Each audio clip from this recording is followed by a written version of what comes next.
বাজারে দেখলাম ছাতুটা বেশ ভালোই উঠেছে, দামটাও সেই ভালোই, বুঝলে কি বলবো আর। তাই তো আর রোজ আনতে পারি না। তবে আজকে কি বলো তো, আজকে একটু দেখলাম ছাতুর দামটা একটু কম, তাই মনে হলো যে একটু ছাতুই নিয়ে যাই। তবে সব থেকে মানে কি বলবো, কষ্টের বিষয় হচ্ছে ছাতুটাকে ঠিকঠাক করে ছাড়ানো।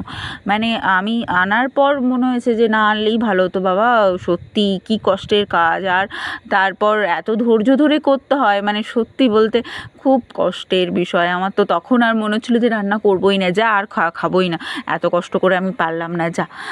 এরকম একটা ব্যাপার হচ্ছে যে ছাতুটা ছাড়ানোটা খুব টাফ হয়ে যাচ্ছে। তো অনেক কষ্টে আগের দিন রাতে ছাতুটাকে ছাড়িয়েছি। আর কি বলবো তোমাদের, খুব কষ্ট পেয়েছি সত্যি কথা বলতে আর কি। তারপরের দিন সকালে আর কি ভালো করে রান্না করব, কিন্তু তবে কি বলো তো, যখন রান্না করলাম খেলাম তখন মনে হলো যে না, সত্যি কিনে কিন্তু বেশ ভালোই করেছি, মন্দ করিনি, কিন্তু দারুণ হয়েছিল খেতে। তো ভাবলাম একটু মাংসের মতো করে কষা কষাভাবে করব। এমনিতে ছাতু খেতে সত্যিই খুব ভালো লাগে, তবে সময় ওই পাওয়া যায় না। আমি মাঝে মাঝে ভাবি যে ছাতুর এত দাম কেন, মানে এত দাম হলে সত্যি মানে 1000-1200 টাকার ছাতু মানে কেনা যায়, এটা মানে সত্যিই খুব টাফ বিষয় ছাতু কেনাটা। তখন যাই হোক, আজকে ছাতুটা করব, খুব ভালো করেই করব ভেবে রেখেছি। তো প্রথমে ছাতুটাকে রাতে তো ছাড়িয়ে রেখেই ছিলাম, তো সকালে উঠে গরম জল করে ছাতুটাকে কিছুক্ষণ ভিজিয়ে রেখেছিলাম। আমার মনে হয় কিছু কিছু জিনিস, যেরকম কিছু শাক বা কিছু জিনিস যদি গরম জলে কিছু মানে ভিজিয়ে রাখা হয় কিছুক্ষণ, তাহলে ভালো করে ধোয়া যায়। মানে অনেক সময় এরকম হয় যে শাক কিনেছি, কিন্তু দেখবে শাক করার পর বালি বালি লাগছে, খেতে খুব কষ্ট হচ্ছে যতবারই ধুই না কেন। কিন্তু একটু হালকা গরম জলে যদি ভিজিয়ে রাখা হয় তাহলে ওই প্রবলেমটা হয় না। তো যাই হোক, আজকে আমি গরম জলে ভিজিয়ে রেখেছিলাম, তারপরে একটু তেলে ভেজে নিয়েছিলাম ছাতুটাকে।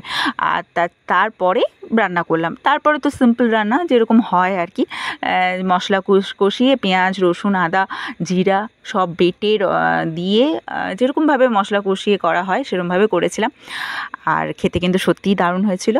আর এদিকে আমি ভাবলাম টিফিনের জন্য কি করা যায়, তো আজকে একটু মনে হলো যে চিড়ার পোলাও করব। চিড়াটাকে ভিজিয়ে রেখেছিলাম, আর এদিকে ভাবলাম পেঁয়াজ টেঁয়াজ দিয়ে বেশ একটু স্পাইসি করে চিড়ার পোলাও করা যাক আর কি। এমনিতে যখনই চিড়ার পোলাও করেছি না, মানে এই ঝুরঝুরে ব্যাপারটা না আসে না আমার, মানে লেগে লেগে যায়, আর লেগে লেগে গেলে না সেই ঘাটা ঘাটা হয়ে যায়, মানে ভালো লাগে না খেতে।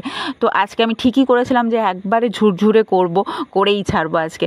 তো এবারে সত্যি কথা বলতে সত্যিই ঝুরঝুরে হয়েছে, তোমরাও দেখো কি সুন্দর ঝুরঝুরে হয়েছে। মানে যে প্রবলেমটা হয়েছিল হয়েছে আর কি আগে আমার, সেটা কিন্তু হয়নি, এবারে সত্যিই ঝুরঝুরে হয়েছে। তো বেশ আর কি, আমার টিফিন হয়ে গেল আজকের জন্য। তো আজকে চিড়ার পোলাও নিয়ে যাব, বেশ দারুণ হয়েছিল কিন্তু। তোমরাও কিন্তু ট্রাই করে দেখো, টিফিনের জন্য এই চিড়ার পোলাওটা বেস্ট কিন্তু। মানে চিড়াটা এমন একটা জিনিস, পেটটাকে একটুতেই ভরিয়ে দেবে, তাহলে সেক্ষেত্রে চিড়ার পোলাওটা কিন্তু টিফিনের জন্য ভালো। এই যে স্কুলের জন্য আমি আবার রেডি হয়ে গেছি, চান টান করে খাওয়া দাওয়া কমপ্লিট, এরপর চলে যাব স্কুলের উদ্দেশ্যে। সকালে উঠেই যে সব প্রিপারেশন করতে করতেই কখন যে ঘড়ির কাঁটাটা টাইম হয়ে যায়, কখন যে 10টা বেজে যায় আমি না খুঁজেও পাই না, হঠাৎ করে দেখি সব 10টা বেজে গেছে আর কি, এরকম একটা। যাই হোক, এবার আমি স্কুলে চলে এসেছি, আর স্কুলে আজকে কম্পিউটার ক্লাস নিচ্ছিলাম। ওরা তো খুব এক্সাইটেড। আজকে বললাম খুব সুন্দর করে আমাকে একটা সিনারি এঁকে দে তো, কারণ আমি দেখবো তোরা কত সুন্দরভাবে সিনারি আঁকতে পারিস আমার জন্য।